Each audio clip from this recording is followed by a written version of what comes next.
this is a clincher for me.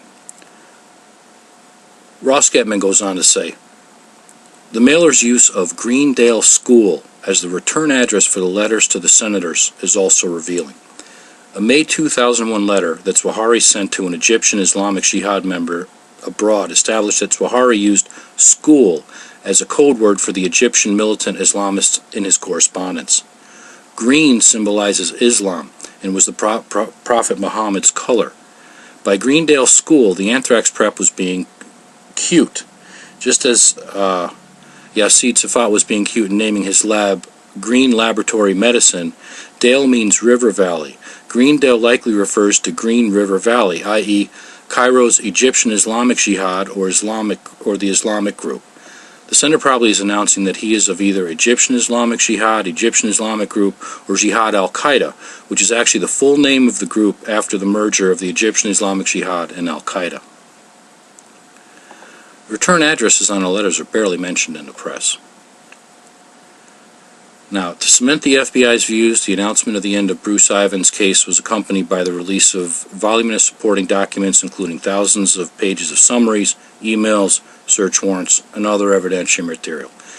The FBI, working with postal inspectors and federal prosecutors, said Ivans had plenty of opportunity to create and maintain the spore batches of anthrax, noting that he often worked late at night, alone in the lab at Fort Detrick, Maryland, where the material was stored, grown, and harvested.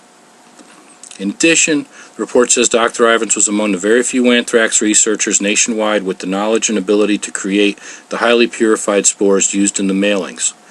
His motive, it says, was born out of intense personal and professional pressure. Now, we already know that he was not the sole procurer of the anthrax or type of anthrax that was used in the letters. It's likely a more simplified, sporified version. He devoted his entire 20-year career to the anthrax vaccine program and feared that the project was being phased out. Following the anthrax attacks, however, his program was suddenly rejuvenated, authorities said. Now, sidebar. Ivan was working on his vaccine at Fort Detrick in Maryland, while, as we shall see, the final vaccine was produced by a privately owned company in Michigan. Ivan's lawyer, Paul Kemp, ridiculed the government's findings. There's absolutely no evidence he did anything, Kemp said. Representative Rush D. Holt, a Democrat from central New Jersey, where the anthrax letters were mailed, also wasn't satisfied. This has been a closed-minded, closed process from the beginning, he said. The evidence the FBI produced would not, I think, stand up in court. According to the 92-page summary of the investigations, Ivan struggled with mental health issues.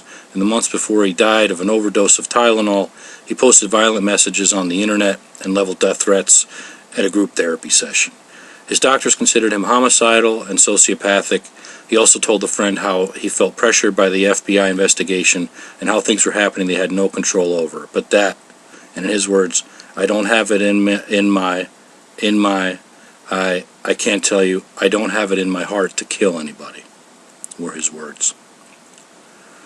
So why might we be getting steered away from a more likely truth? Let's follow the money. An article in 2002 by Ian Gurney, author of The Cassandra Prophecy, might shed some light. On December 1st, 2001, the Pakistan News Service announced that documents belonging to the United States company called Biopore Corporation were found in the possession of the Al-Qaeda in Kabul, Afghanistan. 7 weeks later, on January 16th, the United States Food and Drug Administration, which had since 1999 prohibited Bioport from manufacturing and production at its Michigan laboratories, announced that it had given its conditional approval for Bioport to begin the manufacture, production, and shipping of its product to the U.S. military. On February 1st, the U.S. government gave Bioport Corp. a green light to resume production that had been shut down by the Food and Drug Administration for 3 years.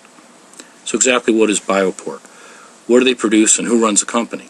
Well, Bioport, based in North Lansing, Michigan, is the only corporation in the United States with a license to make the anthrax vaccine, except that Bioport doesn't actually make the vaccine.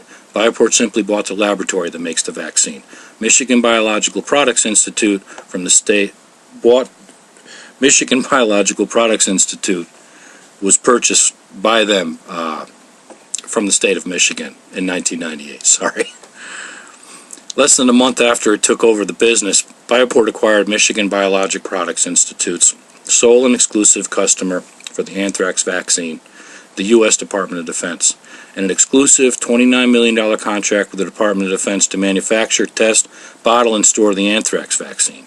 The Pentagon agreed to pay Bioport $4.70 per shot, and each member of the armed forces, that's 2.4 million soldiers, sailors, airmen, and Marines, is supposed to get 6 shots over an 18-month period. That's a huge guaranteed market for Bioport's product. Indeed, according to former Central Intelligence Agency military analyst Patrick Eddington, the estimated $60 million worth of anthrax vaccine Bioport is expected to produce for the Defense Department over the next 5 years could be just the beginning. Remember, it wasn't until after the attacks that every soldier was in effect ordered to get the treatments. The FDA had put a stop to it until then. If you want a real mind blower, look up who's the sole owner of Michigan Biological Products. Turns out that he's an extremely wealthy family member of one Osama bin Laden. He was also a man who happened to receive ringing endorsements from George Bush's father.